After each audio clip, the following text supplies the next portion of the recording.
Hello, and welcome to my third vlog on coaching behaviours. I'd like to begin with a quote by Brett Bartholomew. Buy-in is not something you get, permanently possess, or passively receive.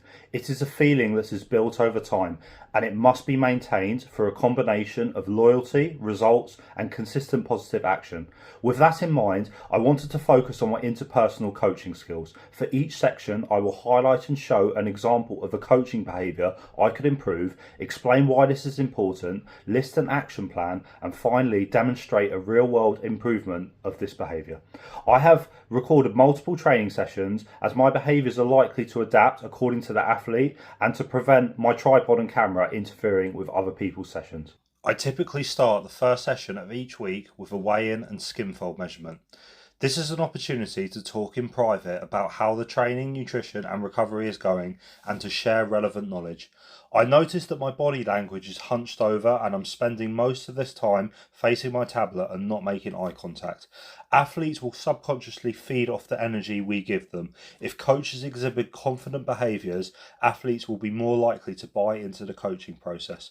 From this, I made more effort to maintain positive body language and eye contact with my clients, as well as speeding up the setup time of my tablet and resist the temptation to look at the screen unless necessary. This appeared to improve in later videos. Secondly, I observed the repetitive use of filler words such as like. Yeah, I mean sometimes it's often multifactorial, so sometimes it's like, yeah, you might have an issue with like rotator cuff or impingement, but then you also might have something there, or like you might have like a bursitis.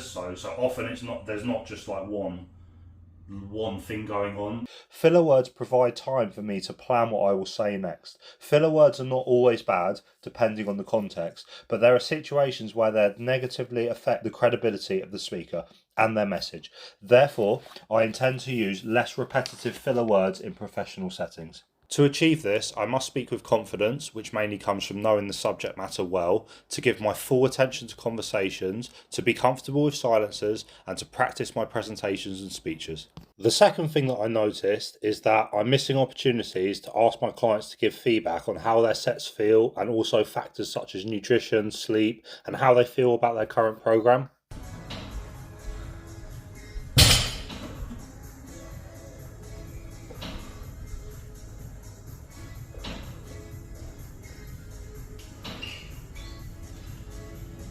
Yeah, because I think we had that warm session. Try 70. When we ask people the right questions at appropriate times, we show that we value their opinions. In Mago and Valorand's motivational model of the coach-athlete relationship, they stated that coaches should inquire and acknowledge feelings in order to promote intrinsic and self-determined extrinsic motivation. Self-determined extrinsic motivation, meaning that the athlete adopts behaviours out of choice because they view them as important or as part of their core identity. And in Dale Carnegie's How to Win Friends and Influence People, 3 out of 6 ways to make people like you is to become genuinely interested in the other person, to be a good listener, and to make the other person feel important. And I think this is something that we can achieve by asking them for feedback. So the action plan will be to ask my clients more questions and give them opportunities to open up, and don't just assume because everything looks good that everything is fine. And in order to elicit more than one-word answers that don't really tell me much, I will aim to ask about specific components of an exercise that involve asking for explanations, descriptions, reasons or opinions. So instead of how did you feel? Good. Can you explain what you're focusing on during the exercise? Why do you think you found that hard or easy? Or what are your thoughts on the program? All right, very good. Step on the bench if you can. Yeah, that's it. Right, well, I just run that one. Yeah, I could feel more the second time. You were right, because initially I didn't feel it so much here. Yeah. Because I was using more of this. The second time I could feel more pressure on. Thirdly, I have quite an authoritative coaching style. So generally I'm telling my athletes what exercises to do, how many reps, and the technique that I think is best for them. And in almost every case, they're carrying this out as I've directed. And hopefully this shows my clients trust in me, that they're choosing for me to lead and make training decisions in their best interests. I'm going to give you, I'll tell you what, you can do one more set of body weight. stand up and have a reset, get down.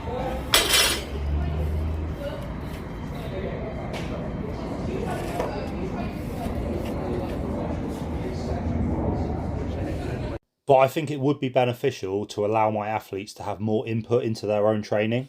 I can see three main benefits of this. The first one is that if the athlete is competent enough, they may be in a better position to make training decisions than the coach, because they're the ones who feel every exercise and they go home and recover from it.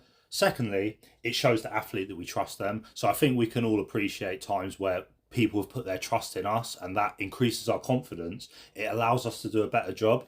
And thirdly, if all we do is spoon feed the athletes and tell them what to do, the issue is that when the coaches are not around, the athletes are going to feel less capable of handling their own training. So by allowing athletes to make choices and take initiative, coaches can promote intrinsic motivation. So trusting athletes promotes autonomy, supportive coaching behaviours, and conversely, the less coaches trust athletes, the less motivated they'll be. And Jarrett showed how important trust is in a culture promoting closeness. An important caveat is that I don't want to give my athletes the impression that I'm unconfident, indecisive, or don't know what to do.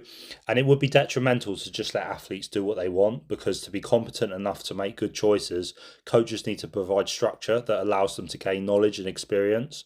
So the choices will be within constraints that allow the training goals to be met. So some examples of how I could apply this in practice would be exercise selection. So asking an athlete if they want to do chin-ups or lat pull-downs, or if they want to do this exercise with a wide or a close grip, or with repetitions, so providing a range, allowing them to do more or less reps if appropriate, and rep in reserve caps on hard sets. So I could tell them to do a maximum of 6 reps or 2 reps in reserve, whichever comes first. And this allows the athlete to auto-regulate, but also think a little bit about how difficult their set is. And with load, so I notice in this session on the screen now, Fareed probably could have gone heavier and I could have asked for his input.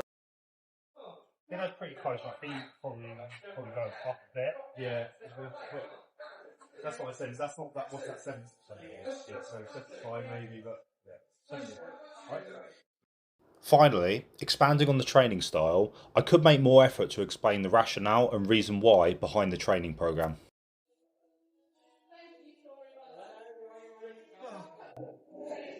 It's all right, yeah.